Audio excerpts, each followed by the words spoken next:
Salut les amis, aujourd'hui l'épisode numéro 466 de l'After Zap Image. On débute avec cette date il y a 20 ans, jour pour jour. Thierry Henry s'engageait du côté d'Arsenal. La suite, ça appartient tout simplement à l'histoire. Les statistiques de Henry sont impressionnantes quand même avec le club des Gunners. 451 matchs, 262 buts, 109 passes décisives, 7 trophées aussi pour Thierry Henry avec Arsenal.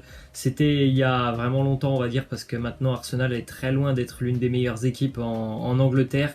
Et à l'époque de Thierry Henry, c'était l'une des deux ou trois meilleures équipes anglaises et vraiment aussi sur la scène européenne, c'était une équipe impressionnante. Je rappelle que là, ça fait quand même 2 ans qu'Arsenal n'est plus en Ligue des Champions. Ensuite, déclaration de Thomas Tuchel après la victoire du PSG face à Rennes lors du Trophée des Champions. Il nous dit je sens que mon équipe est prête pour la reprise.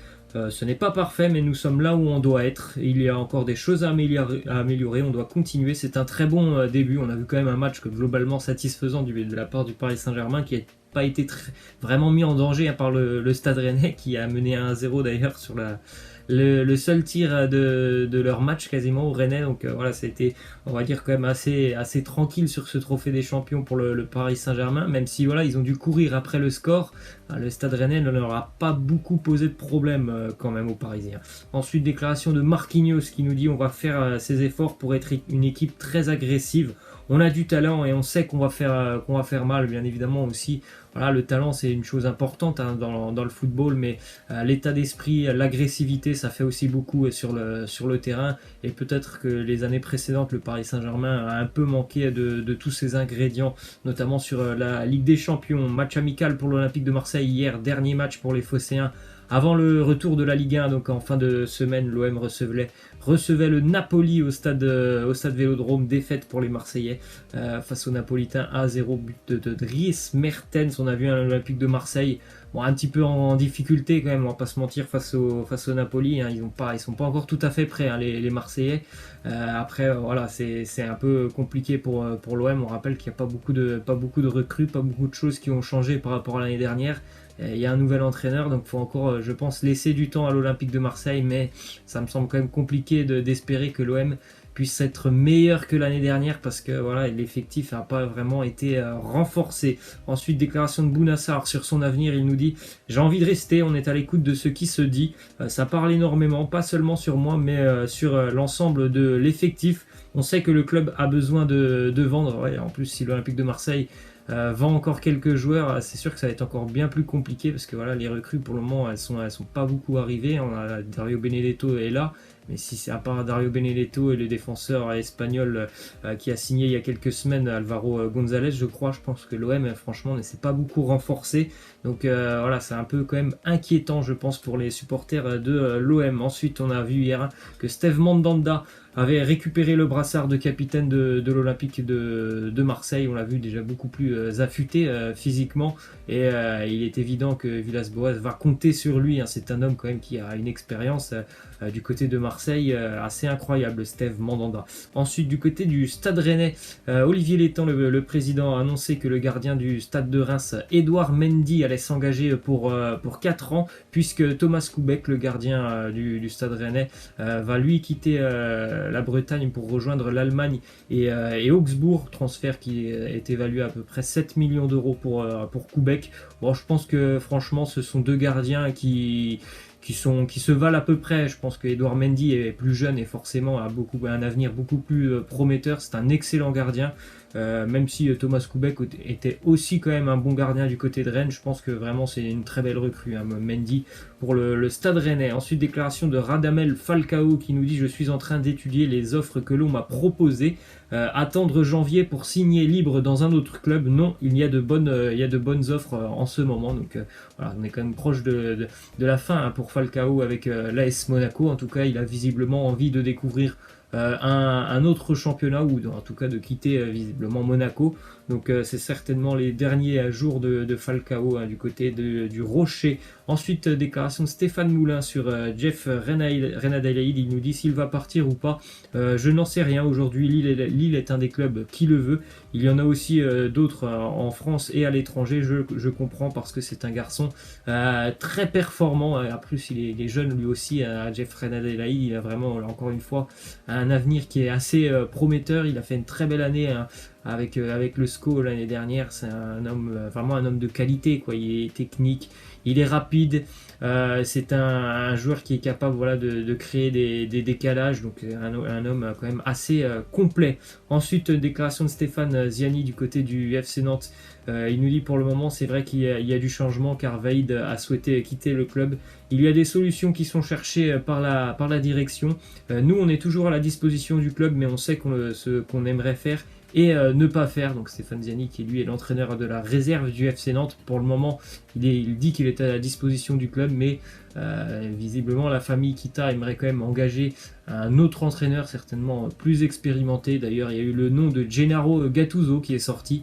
Après, il est évident que le dossier sera très très compliqué pour amener Gennaro Gattuso du côté de Nantes. Ensuite, une info qui concerne Rémi Oudin, l'ailier du Stade de Reims, qui est pisté notamment en Espagne par le club de Majorque, qui est de retour en Liga cette saison. Majorque, ils sont prêts à transmettre une offre de 7 millions d'euros au Stade de Reims. D'ailleurs, Bordeaux avait déjà transmis une offre la semaine dernière au Stade de Reims. L'offre avait été refusée. C'est lui aussi vraiment un excellent joueur, Rémi Oudin, l'année dernière pour sa première saison en Ligue 1. 10 buts, ça fait 3 ans qu'il est à Reims et à chaque fois son quota de buts s'améliore, et en plus surtout l'année dernière c'était une découverte de la Ligue 1 pour lui. Il est doué des deux pieds, il est agile, il est technique, c'est vraiment une superbe découverte l'année dernière. Du côté de Reims, quelques résultats de matchs amicaux de ce week-end. L'OGC Nice qui a été giflé notamment par Wolfsburg, 8 buts à 1 sur un match d'ailleurs qui a duré 120 minutes, je crois qu'ils ont fait 2 fois 60. Newcastle qui bat Saint-Étienne, Bournemouth qui écrase aussi Lyon 3-0. Reims d'ailleurs a battu Sheffield United 3 buts à 1. Lille a été battu aussi par l'AS Roma à domicile. Ensuite, hier, du côté du Camp Nou, on a eu droit à la présentation de l'équipe du Barça, avec notamment Lionel Messi, bien évidemment, acclamé par les supporters, tout comme Antoine Griezmann. Griezmann qui avait d'ailleurs beaucoup de doutes. Il se demandait s'il n'allait pas être sifflé par rapport au transfert avorté de l'année dernière. Pas du tout, il a été même acclamé par le public qui était présent au Camp Nou. En revanche, on peut noter que Philippe Coutinho a été passablement sifflé par les supporters catalans. Ensuite, déclaration de Dani Carvajal sur Zidane. Il nous dit: je pense qu'il est plus préparé que jamais. Oui, c'est vrai, il a maintenant plus d'expérience qu'auparavant et je pense qu'il fera du très bon travail cette fois-ci aussi. Il a le respect et la confiance de chacun d'entre nous. Franchement, c'est pas un été très simple pour Zinedine Zidane à gérer.